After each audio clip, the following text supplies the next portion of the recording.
حضرت مسلم رضی اللہ عنہ نے یہ واقعہ اپنے خطبے میں بیان کیا اور اسے بیان کر کے جماعت کو نصیحت فرمائی، وہ آج بھی ہمارے لیے اسی طرح اہم ہے جیسے اس وقت تھی۔ آپ نے فرمایا کہ وہ لوگ جو قربانی اس لیے کرتے ہیں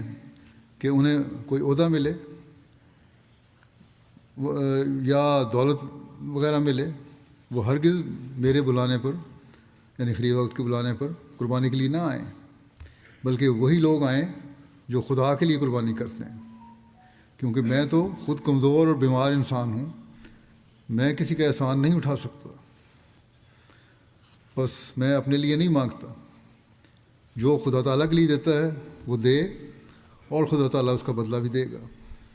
خدا تعالیٰ پر توکل رکھنا چاہیے، اگر وہ چاہے تو اس دنیا میں دے دے، اور اگر وہ چاہے تو آخرت میں دے۔ بہرحال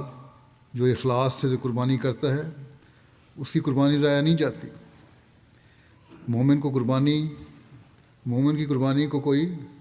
ضائع نہیں کر سکتا، بس قربانی کرنے والے وہی لوگ ہیں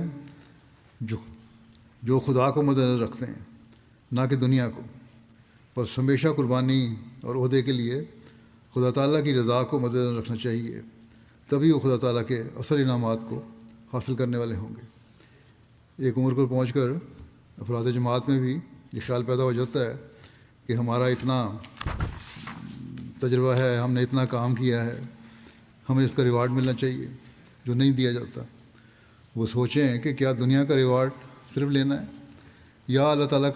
کے انعامات کا وارث بننا ہے۔ انصار اللہ کا اجتماع بھی آج سے ہو رہا ہے اس حوالے سے، کیونکہ اس عمر میں خیال آتا ہے جب تجربہ حاصل ہو جاتا ہے۔ انصار کو بھی میں یہی کہتا ہوں کہ اگر کسی کے دل میں اپنے تجربہ اور خدمت کے حوالے سے کوئی خیال پیدا ہوتا ہے تو اسے جھٹک دے